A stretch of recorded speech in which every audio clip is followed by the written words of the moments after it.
Hello friends, स्वागत है आप सभी का मेरे YouTube channel SV coaching classes पर।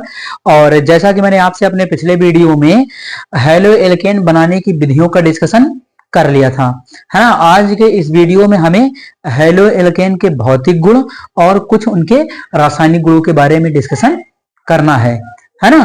तो चलिए फिर यहाँ पर देखते हैं, लिखा हुआ है कि हेलो एल्केन के भौतिक गुण यानी physical properties of halo alkane. तो देखिए भौतिक गुण में क्या है कि यहाँ पर मान लिया कोई ऑब्जेक्टिव प्रश्न आपसे बन सकता है आपके एग्जाम में या किसी अन्य कॉम्पिटेटिव एग्जाम्स में आपसे प्रश्न बन सकता है। नंबर फर्स्ट क्या है कि कमरे के ताप पर रंगहीन गैसें होती हैं, यानी हेलो एल्केन जो है रूम टेम्परेचर पर, रूम टेम्परेचर का मतलब 25 degree centigrade, near about 25 degree centigrade लगभग होता है रूम टेम्परेचर, कमरे का तापमान, है ना। तो कमरे के ताप पर सभी हेलो एल्केन क्या है कि रंगहीन गैसें होती हैं। उसके बाद नंबर 2, इनके घनत्व हाइड्रोकार्बन से अधिक होते हैं। हाइड्रोकार्बन क्या है तो हाइड्रोजन और कार्बन से मिलकर बनी हुई यौगिक हाइड्रोकार्बन होते हैं, है ना। तो इनके जो घनत्व है वो हाइड्रोकार्बन से अधिक होते हैं, और अगर इनका घनत्व अधिक है तो ये क्या करेंगे, है ना, हाइड्रोकार्बन में इनको मिलाने पर, डिजल्व करने पर ये नीचे की ओर बैठ जाएंगे, है कि नहीं। तो इनका घनत्व क्या होता है, हाइड्रोकार्बन से ज्यादा होता है। उसके बाद अणुभार बढ़ने पर इनका क्वथनांक बढ़ता है, यानी अणुभार अगर बढ़ेगा तो हेलो एल्केन का क्वथनांक क्या है, बढ़ेगा। जैसे मान लिया कि आपको ऑर्डर अगर लिखना हो अणुभार का, तो जैसे आपका अणुभार के ऑर्डर का जो बढ़ता हुआ क्रम होगा आर आई, ये आपका एल्किल आयोडाइड है, बी आर हो जाएगा, फिर आर सी एल हो जाएगा, फिर आर एफ हो जाएगा। तो जैसे जैसे इनका अणुभार बढ़ेगा, देखिए अणुभार बढ़ने पर क्वथनांक क्या है, बढ़ता है। तो सबसे ज्यादा क्वथनांक इसका होगा, उससे कम क्वथनांक इसका होगा, उससे कम क्वथनांक इसका, और सबसे कम क्वथनांक आरएफ का। ये क्वथनांक का क्या है, घटता हुआ क्रम यहाँ पर लिखा हुआ है। अगर बढ़ता हुआ कहा जाए तो इसको जस्ट क्या है, उल्टा कर देना है, अपोजिट कर देना है आपको, ठीक।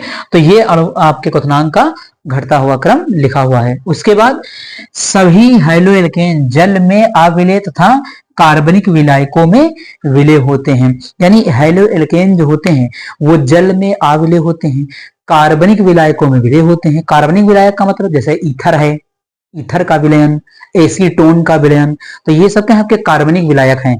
तो इनमें आपके हेलो एल्केन क्या होते हैं, घुल जाते हैं, है ना। उसके बाद देखिएगा आपेक्षिक स्थायित्व का क्रम, यानी हेलो एल्केन के आपेक्षिक स्थायित्व का मतलब है इनके स्टेबिलिटी का क्रम, है ना। तो सबसे ज्यादा स्थायी कौन सा होता है, आर एफ, एल्किल क्लोराइड, फिर alkyl chloride, alkyl bromide, alkyl iodide. तो आर एफ सबसे ज्यादा स्थायी, फिर उससे कम आर सी एल, फिर उससे कम आर बी आर, फिर आर आई, है ना। ये क्यों होता है, क्योंकि फ्लोरीन का आकार छोटा होता है ना। आर और फ्लोरीन के जो मध्य बॉन्ड है, जो बंध है वो मजबूत बंध बनेगा, है ना। तो इनको तोड़ने में ज्यादा एनर्जी लगानी पड़ेगी, है कि नहीं, जिसकी वजह से इसका स्थायित्व क्या होगा, ज्यादा होगा। इसका उससे कम, इसका उससे कम, इसका उससे कम। तो ये तो स्थायित्व का क्रम हो गया। अगर मान लिया कि क्रियाशीलता का क्रम पूछ लिया जाए तो क्रियाशीलता का क्रम क्या है, जस्ट इसको अपोजिट में कर देना है। जैसे क्रियाशीलता में आपका सबसे अधिक क्रियाशील आर आई होगा, फिर उसके बाद आर बी आर होगा, फिर आपका आर सी एल होगा, और सबसे कम आपका आर एफ हो जाएगा। तो ये क्रियाशीलता का क्रम हो जाएगा। क्यों, क्योंकि यहाँ पर आर और आई यानी आयोडीन और आर, है ना, जो आयोडीन है आयोडीन का आकार बढ़ता है ना। देखिए आयोडीन क्या है, आयोडीन का आकार सबसे बड़ा होगा यहाँ पर। तो आयोडीन और एल्किल समूह, इनके बीच जो बॉन्ड बनेगा वो क्या है, तोड़ने में ज्यादा एनर्जी नहीं लगानी पड़ेगी, बिल्कुल आसानी, थोड़ी सी एनर्जी दे तुरंत बॉन्ड टूट जाएगा, तुरंत रिएक्शन हो जाएगी। और यहाँ पर फ्लोरीन वगैरह में क्या है, इनका साइज छोटा है तो यहाँ पर बंध मजबूत बनेगा, है ना। यानी कार्बन हाइड्रोजन का बॉन्ड जो होगा इसमें बहुत मजबूत होगा, तोड़ना बहुत मुश्किल होगा। तो रिएक्शन क्या है, बहुत कम करेगा। इसीलिए आप देखेंगे रिएक्शन में फ्लोरीन बहुत कम ही मिलता है आपको कहीं पर, है ना। तो ये इनकी क्रियाशीलता का घटता हुआ क्रम लिखा। सबसे क्रियाशील आर आई, उससे कम आर बी आर, फिर आर सी एल, फिर आर एफ। तो स्थायित्व का क्रम इनके ये है और इनकी क्रियाशीलता का क्रम ये है ना। तो इस प्रकार से हो जाते हैं आपके हेलो एल्केन के भौतिक गुण। आप इनका स्क्रीनशॉट ले लीजिए, फिर रासायनिक गुणों का डिस्कशन मैं आपसे करता हूं। तो चलिए अब यहाँ पर देखिएगा, एक आपकी क्वेश्चन स्क्रीन पर लिखा हुआ, मैंने जो भौतिक गुण पढ़ा है उन्हीं गुणों पर आधारित एक छोटा सा क्वेश्चन है, क्वथनांक पर है, इसको जरा देखिएगा।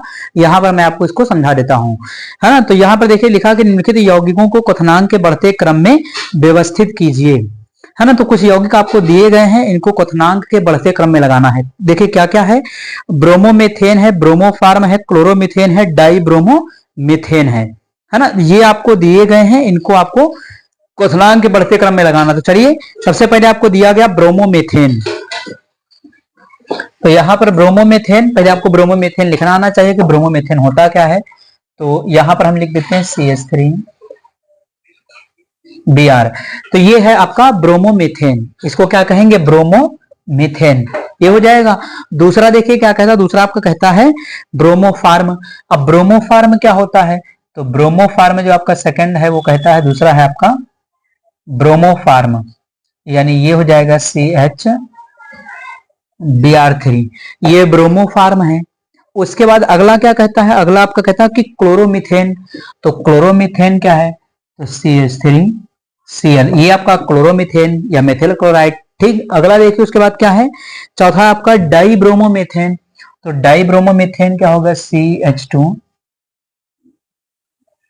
ये देखिए चारों मैंने लिख दिया है ना। आपका ब्रोमोमीथेन, है ना, ब्रोमोफार्म, और आपका क्लोरोमीथेन, और आपका डाइब्रोमोमीथेन। अब कह रहा है इनको अणुभार क्वथनांक के बढ़ते क्रम में लगाइए। तो क्वथनांक के बढ़ते क्रम में आप लगा सकते हैं, बिल्कुल इजी है। यहाँ पर देखिए एल्किल समूह तो सेम है सब में, कार्बन की संख्या तो एक ही मेथ हो जाएगा, और यहाँ पर एल्किल समूह जैसे जैसे बढ़ते जाते हैं वैसे वैसे क्वथनांक बढ़ता जाता है। भाई जैसे जैसे अणुभार बढ़ेगा वैसे वैसे क्वथनांक क्या होता है, बढ़ता है। अभी मैंने आपको पीछे बताया भौतिक गुणों में, तो लगा दीजिए। सबसे कम अणुभार किसका होगा, तो सबसे कम आपका अणुभार हो जाएगा ये आपका Cl, क्लोरीन पहले आता है तो ये पहले आ जाएगा, यानी CH3Cl, बढ़ते क्रम में लगाना, सबसे कम ये होगा। उसके बाद ये आ जाएगा आपका CH3Br। उसके बाद आपका क्या हो जाएगा, उसके बाद आपका यहां पर देखिए CH2Br2, उसके बाद लास्ट में आपका CH Br3। देखिए ये क्रम बन जाएगा, है ना। ये क्लोरोफॉर्म, ये CH3 मेथिल क्लोराइड, क्लोरोमीथेन, फिर आपका ये ब्रोमोमीथेन हो जाएगा, क्लोरोमीथेन, ब्रोमोमीथेन, डाइब्रोमोमीथेन, और ये ब्रोमोफार्म, है ना। क्वथनांक के बढ़ते क्रम में मैंने इनको अरेंज कर दिया, तो हो गया आंसर आपका। ये क्या हो जाएगा, क्लोरोमीथेन, ये क्या हो जाएगा, ब्रोमोमीथेन, और ये डाइब्रोमोमीथेन, और ये ब्रोमोफार्म। तो ये इसका आंसर हो जाएगा। उसके बाद देखिएगा सेकंड वाला, दो सेकंड नंबर में क्या कहता है, 1 क्लोरोप्रोपेन, आइसोप्रोपिल क्लोराइड, और 1 क्लोरोब्यूटेन। तो चलिए 2 नंबर वाले को मैं लिख देता हूं, सेकंड वाले को। पहले का मैंने आपको सोल्यूशन बता दिया है, ये इसका। सेकंड वाले में पहला देखिए क्या कहता है, पहला कहता है आपका 1 क्लोरोप्रोपेन। तो 1 क्लोरोप्रोपेन कैसे बनाएंगे, तो प्रोपेन है आपका CH3, CH2, और फिर CH2Cl, ये 1 क्लोरोप्रोपेन है आपका, 1 क्लोरोप्रोपेन। उसके बाद दूसरा इसमें और क्या है, आइसोप्रोपिल क्लोराइड। आइसोप्रोपिल क्या होता है, तो सेकंड जो इसमें आपको दिया गया है वो है आइसोप्रोपिल, तो यहां पर लिख लीजिएगा आइसो, है ना, इसको कहेंगे आइसोप्रोपिल क्लोराइड। तीसरा आपका कौन सा है इसमें, तीसरा जो आपका है इसको बना देते हैं A नंबर, इसको यहां लिख लेते हैं B, और यहां लिख लेते हैं C। तीसरा आपका देखिए कौन सा है, तीसरा आपका कहता है 1 क्लोरोब्यूटेन। तो 1 क्लोरोब्यूटेन कर लेते हैं, चलिए CH3, CH2, और उसके बाद यहां पर लगा लेते, 3 कार्बन है अभी, यहां पर एक और हो जाएगा CH2Cl। तो ये हो जाएगा 1 1 2 3 4 5, 1 2 3 4, तो 1 क्लोरोब्यूटेन, है ना। तो पहला आपका हो गया 1 क्लोरोप्रोपेन, है ना, आइसोप्रोपिल क्लोराइड, और तीसरा आपका है 1 क्लोरोब्यूटेन। तो अभी मैंने आपको बताया है कि यहां पर छोटी सी एक बात ध्यान करिएगा, अणुभार के बढ़ते क्रम में तो लगाना ही है। जैसे जैसे कभी भी हैलो एल्केन में शाखाएं बढ़ती हैं, ब्रांचेस, है ना, ब्रांचेस बढ़ेंगी, शाखाएं बढ़ेंगी, तो उनका क्वथनांक क्या होता है, घटने लगता है, क्योंकि उनके पृष्ठीय क्षेत्रफल क्या हो जाता है, कम हो जाता है ना। पृष्ठीय क्षेत्रफल कम हो जाएगा तो वांडर वाल बल कम हो जाएगा, और वांडर वाल बल कम हो जाएगा तो उनका क्वथनांक क्या हो जाएगा, कम हो जाएगा। तो सबसे ज्यादा यहाँ पर क्वथनांक किसका होगा, है ना, यहाँ भी आपको बढ़ते क्रम में लगाना, तो सबसे कम आपका जो हो जाएगा, तो कम तो इसका हो जाएगा क्योंकि यहाँ पर एक साइड चेन बन गया। तो सबसे पहले आपका कौन आ जाएगा, बी नंबर आपका आ जाएगा, है ना, यानी आइसोप्रोपिल वाला आपका सबसे पहले यहां पर लग जाएगा। तो पहले आपका हो जाएगा कि आइसोप्रोपिल क्लोराइड, उसके बाद 1 क्लोरो आ जाएगा, ए नंबर वाला आपका आ जाएगा 1 क्लोरो, फिर उसके बाद आपका सी नंबर आ जाएगा 1 क्लोरो ब्यूटेन। यहां पर देखिए दोनों 1 क्लोरो प्रोपेन, इससे ज्यादा इसका होगा, है ना, तो सबसे पहले आपका ये वाला आ जाएगा, फिर उसके बाद ए नंबर, फिर उसके बाद सी नंबर। तो इस प्रकार से इसका ऑर्डर मैंने अरेंज करके आपको बता दिया दोनों का। तो आप इसका स्क्रीनशॉट ले लीजिए, फिर मैं इसके रासायनिक गुणों का डिस्कशन आपसे करता हूं। ये तो डिस्कशन कर लेते हैं हेलो एल्केन के रासायनिक गुणों के विषय में। अब देखिएगा हेलो एल्केन के जो रासायनिक गुण हैं, रासायनिक गुण का मतलब कौन कौन से रिएक्शन शो करते हैं। तो जो आपके हेलो एल्केन होते हैं वो मुख्यतः 5 टाइप की रिएक्शंस शो करते हैं। कौन कौन सी हैं, तो यहाँ पर देखिएगा लिखी हुई है नाभिक स्नेही प्रतिस्थापन अभिक्रियाएं, यानी न्यूक्लियोफिलिक सब्स्टिट्यूशन रिएक्शन। इनको हम क्या कहते हैं, इनको हम कहते हैं एसएन रिएक्शन, है ना, एसएन रिएक्शन कहते हैं नाभिक स्नेही प्रतिस्थापन अभिक्रियाओं को, इंग्लिश में कहते हैं न्यूक्लियोफिलिक सब्स्टिट्यूशन रिएक्शन, है ना, इसलिए इनका नाम एसएन दिया था। अब एसएन में जाएंगे तो SN1 SN2 बहुत सारी होती है ना। उसके बाद नंबर 2 है आपका विलोपन अभिक्रियाएं, इनको कहते हैं एलिमिनेशन रिएक्शंस, है ना, विलोपन अभिक्रियाएं।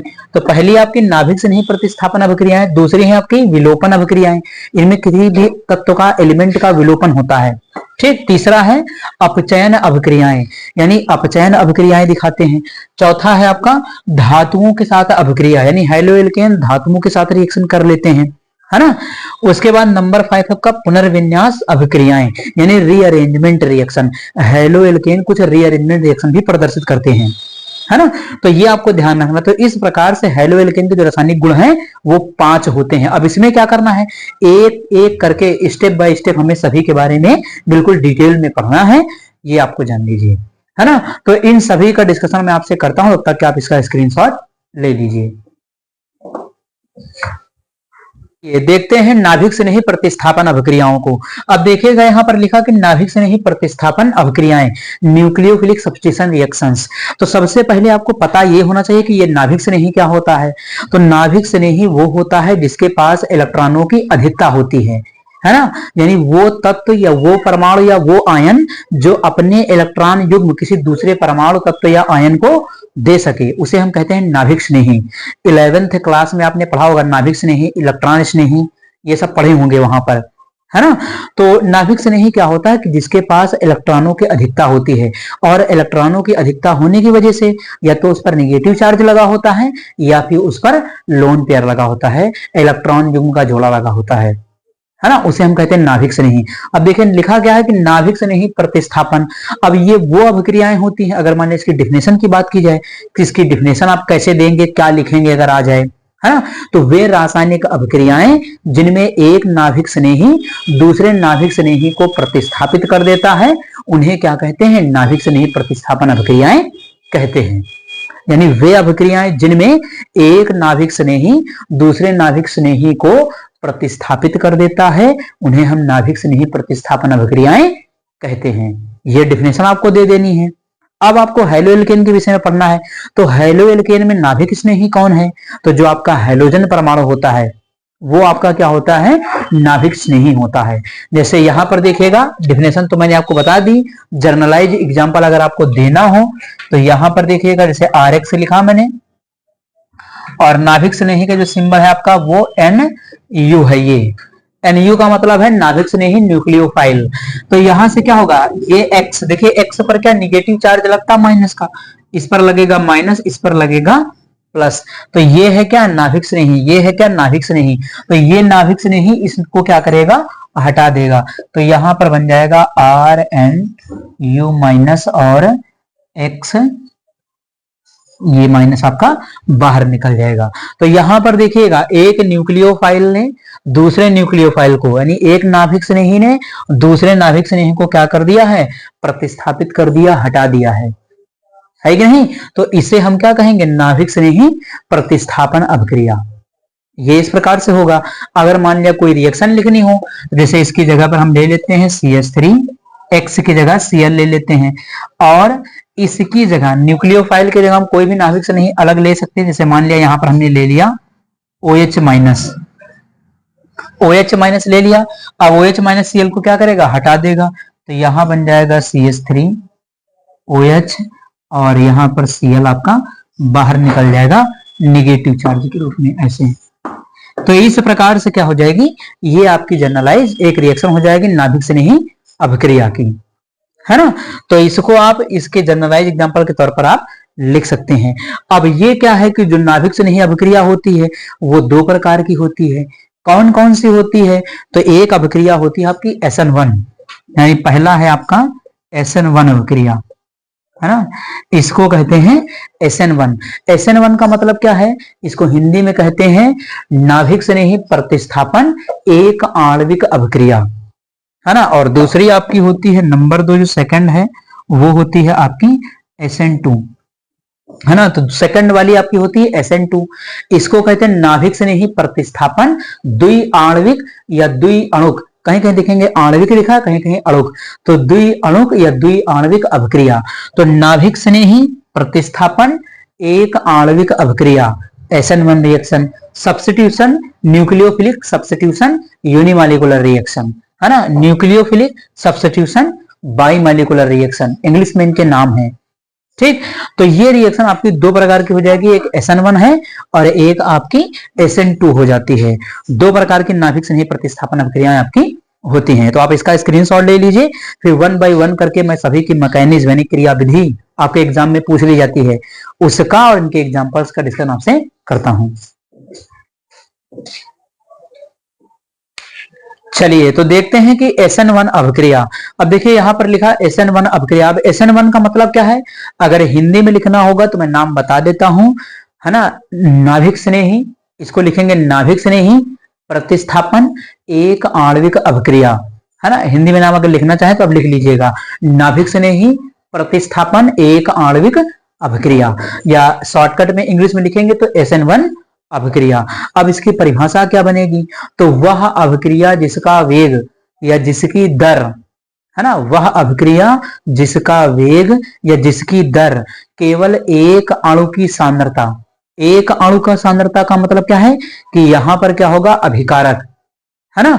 तो वह अभिक्रिया जिसका वेग केवल एक अणु की सांद्रता पर निर्भर करता है, उन्हें हम SN1 अभिक्रिया कहते हैं, या उसे हम SN1 अभिक्रिया कहते हैं। इस अभिक्रिया की जो कोटि होती है वो एक होती है।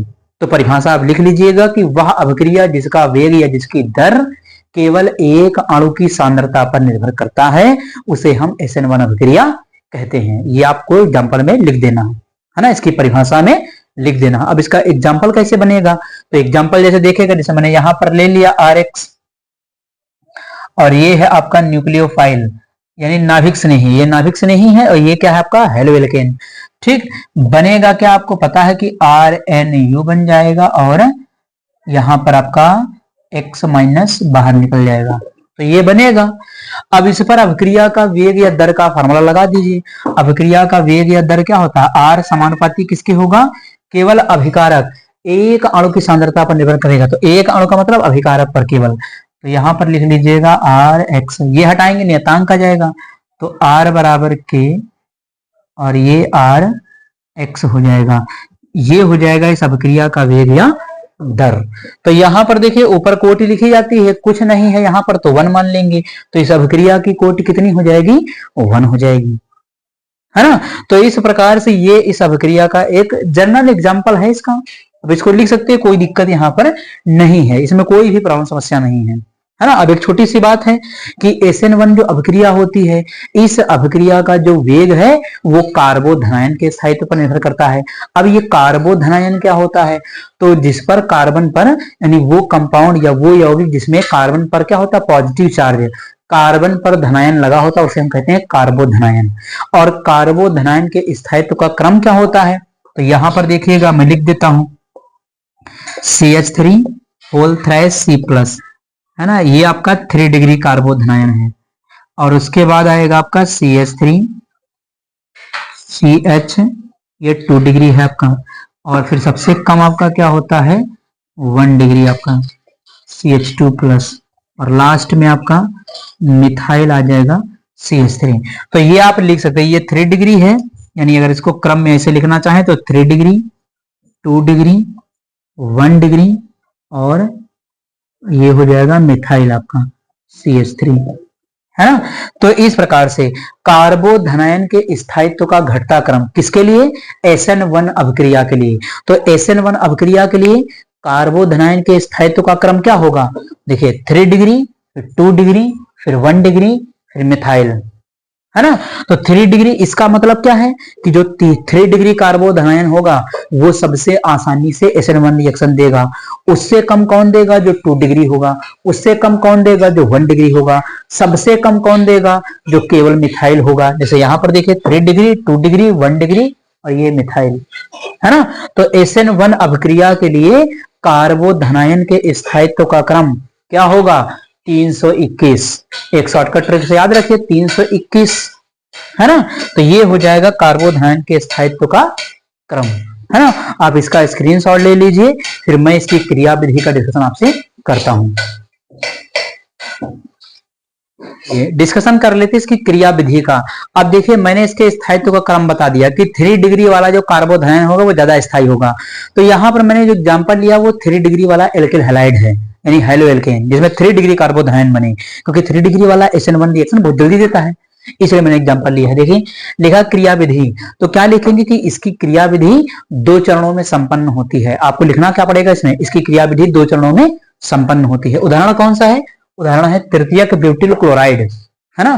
तृतीयक ब्यूटिल क्लोराइड से तृतीयक ब्यूटिल एल्कोहल का निर्माण, ये उदाहरण लिया है, इसमें क्रिया विधि आपको दिखानी है। तो देखिएगा यहां पर लिखा चरण नंबर फर्स्ट, कार्बोधनायन का निर्माण, यानी SN1 अभिक्रिया 2 चरणों में संपन्न होती है, जिसमें पहला स्टेप क्या है, कार्बोधनायन का निर्माण। और एग्जाम्पल मैंने कौन सा लिया है, तृतीयक ब्यूटिल क्लोराइड से तृतीयक ब्यूटिल एल्कोहल। अब ये तृतीयक ब्यूटिल क्लोराइड, है ना, अभी बना करके बताऊंगा आपको।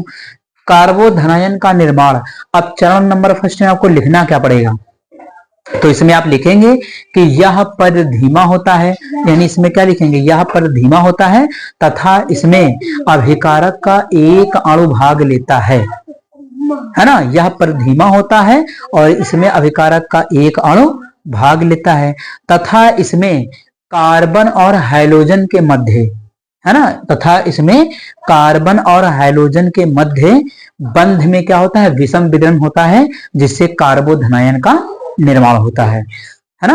यानी इस चरण में यह पर धीमा होता है, इसमें अभिकारक का एक ही अणु भाग लेता है ना। और या ये भी कह सकते हैं कि यह अभिक्रिया का वेग निर्धारक पद होता है ना। तो इसमें कहेंगे कि अभिकारक का एक ही अणु भाग लेता है ना। इस चरण के अंतर्गत कार्बन और हाइड्रोजन के मध्य बने हुए बंध में विषम विदलन होता है, जिससे कार्बोधनायन का निर्माण होता है। ये बात आपको लिख देनी है।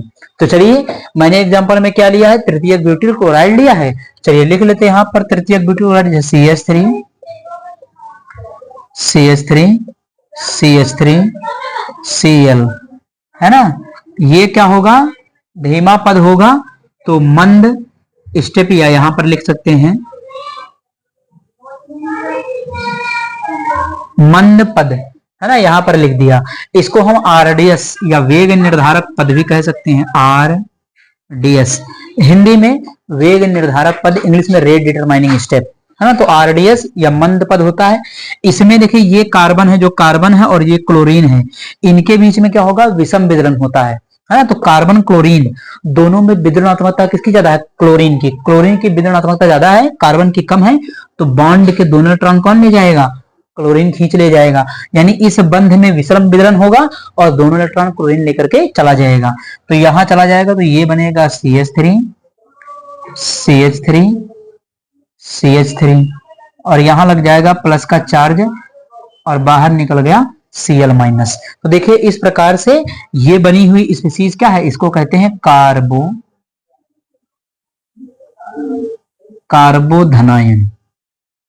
ये देखिए इस प्रकार से इस बंध में क्या होगा, विदलन होगा। कौन सा विदलन होगा, तो विषम विदलन होगा। तो विषम विदलन होने से बन जाएगा आपका कार्बोधनायन, इसीलिए इसका नाम है कार्बोधनायन का निर्माण। तो चरण नंबर फर्स्ट में आपको कुछ नहीं करना है, इतनी बात आपको लिख देनी है और जो मैंने बताया है वो लिख देना है, और यहाँ पर जो बना है वो आपको इसमें दिखा देना है ना।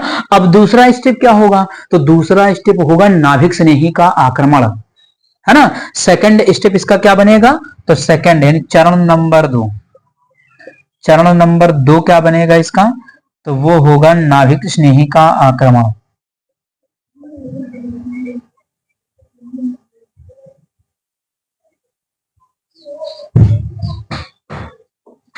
तो नाभिक स्नेही का आक्रमण। अब नाभिक स्नेही का आक्रमण, तो नाभिक स्नेही का आक्रमण, नाभिक स्नेही कौन होगा, तो वही आपका NaOH है ना, KOH कोई भी आ सकता है, वहां से हाइड्रोक्सिल आयन आएगा और इस कार्बोधनायन पर आक्रमण कर देगा। तो नाभिक स्नेही का आक्रमण, तो चलिए कार्बोधनायन में बना लेते हैं यहाँ पर CH3 और ये CH3 और यहां लगा है प्लस और यहां पर आ गया OH माइनस। देखिए आ गया। अब ये नाभिक स्नेही क्या करेगा, इस कार्बोधनायन पर आक्रमण कर देगा और बन जाएगा आपका CH3 और CH3OH, है ना। ये देखिए आपका बन गया तृतीयक ब्यूटिल एल्कोहल। इसको क्या कहते हैं, तृतीयक ब्यूटिल एल्कोहल। इसको क्या कहते हैं, तृतीयक ब्यूटिल ब्रोमाइड, है ना। तो इस प्रकार से नाभिक स्नेही का आक्रमण, अगर इसमें लिखना हो आपको, तो इस चरण के अंतर्गत नाभिक स्नेही बने हुए कार्बोधनायन पर आक्रमण करता है और उत्पाद का निर्माण करता है या एल्कोहल का निर्माण करता है। आपको लिख देना है, ठीक। तो दोनों स्टेप आपके क्या है, इस प्रकार से हो जाएंगे, यहां पर दोनों लिखे हुए हैं, है ना। तो आप इनका स्क्रीनशॉट ले लीजिए, फिर आगे की और डिस्कशन में आपसे करता हूं। ये डिस्कशन कर लेते हैं SN2 अभिक्रिया। अब देखिए SN2 अभिक्रिया क्या होती है, तो वे अभिक्रियाएं, अगर इसको हिंदी में लिखना होगा, SN2 अभिक्रिया को अगर हिंदी में लिखना होगा तो देखिए आप इसमें क्या लिखेंगे, नाभिक स्नेही प्रतिस्थापन द्विआण्विक या द्विअणुक अभिक्रिया। नाभिक स्नेही प्रतिस्थापन द्विअणुक अभिक्रिया, आप हिंदी में नाम लिख लीजिएगा शॉर्टकट में SN2, न्यूक्लियोफिलिक सब्स्टिट्यूशन बाइमोलिकुलर रिएक्शन कहते हैं इसको, है ना। तो वे अभिक्रियाएं जिनमें अभिक्रिया का वेग, है ना, अभिकारक और नाभिक स्नेही दोनों की सांद्रता पर निर्भर करता है, उन्हें हम SN2 अभिक्रिया कहते हैं, है ना, या उन्हें हम SN2 अभिक्रियाएं कहते हैं, या उसे हम SN2 अभिक्रिया कहते हैं। ये आप लिख सकते हैं। यानी यहां पर अभिक्रिया का वेग या दर जो है वो नाभिक स्नेही और अभिकारक दोनों की सांद्रता पर डिपेंड करेगा, है ना। और इस अभिक्रिया की जो कोटि है वो 2 होती है, ये आपको लिख देना है ना। परिभाषा हो गई। एग्जाम्पल जैसे आपको लिखना हो, जैसे यहां पर RX हो गया और ये आपका नाभिक स्नेही हो गया। अब यही वैसे ही रिएक्शन होगी, यहां पर भी RNU बन जाएगा आपका और यहां पर X माइनस। तो ये एक जनरल एग्जाम्पल हो गया, है ना। अब उसके बाद अगर इसमें लिखना हो एग्जाम्पल में आपको, तो आप इसका एग्जाम्पल दे सकते हैं। आप जैसे इस अभिक्रिया के लिए आपको दर लिखना हो वेग, तो आप यहां पर लिख सकते हैं कि R समानुपाती लगाया और RX हो जाएगा और न्यूक्लियोफाइल नाभिक स्नेही, ये हो गया। देखिए अब यहां पर ये हटाएंगे तो नियतांक आ जाएगा K, तो RX हो जाएगा और NU न्यूक्लियोफाइल हो जाएगा नाभिक स्नेही। ये इसका दर या इसका वेग हो जाता है ना। तो इस प्रकार से ये इसका जनरलाइज SN2 अभिक्रिया का एग्जांपल हो जाएगा। अब यहाँ कोई एग्जांपल लेना चाहे तो वो भी आप कर करके दिखा सकते हैं, है ना। जैसे यहाँ पर देख लीजिए एग्जांपल के तौर पर अगर आप लिखना चाहें, जैसे CH3Cl है, इसकी रिएक्शन करवा दीजिए KOH से, है ना। ये आपका जलीय KOH है, यानी यहाँ पर आपका KOH कौन है, जलीय है। तो आप रिएक्शन करवा दीजिए, CH3OH बन जाएगा और यहाँ पर KCl निकल जाएगा। तो ये आपकी एक रिएक्शन हो जाती है नाभिक स्नेही, है ना। ये आपकी जो रिएक्शन है वो हो जाएगी आपकी SN2 रिएक्शन, है ना। ये आपकी SN2 रिएक्शन का उदाहरण हो जाएगा। अब यहाँ पर एक चीज ध्यान रखिएगा कि जो SN2 अभिक्रिया है वो कार्बोधनायन के घटते हुए स्थायित्व पर डिपेंड करती है ना। तो यहाँ ध्यान दीजिएगा, यानी SN2 अभिक्रिया के लिए कार्बोधनायन के स्थायित्व का जो क्रम होता है वो ये होता है, आप ध्यान रखिएगा, है ना।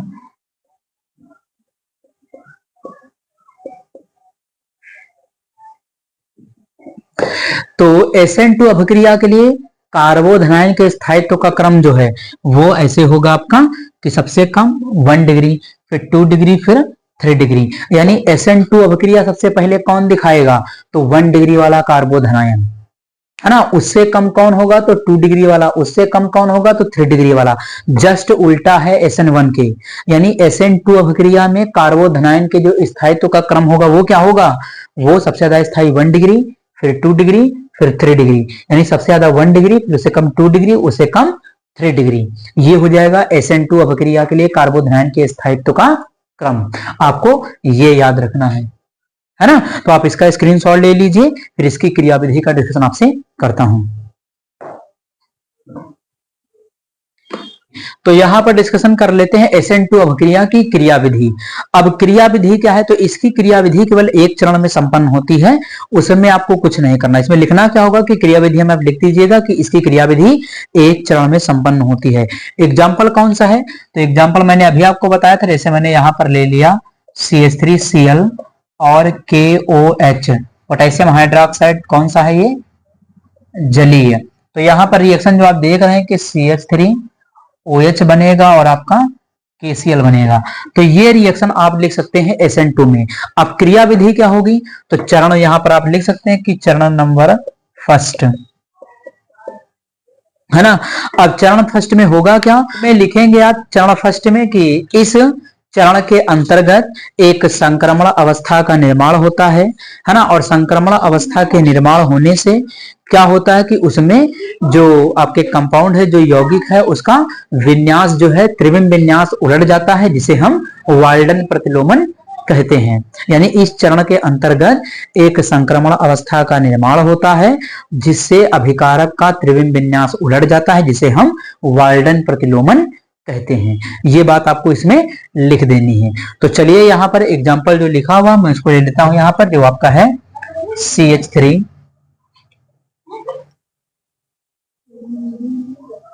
यहाँ पर आपका CHHH और ये है आपका, और यहाँ पर लिख देंगे मंद, हो जाएगा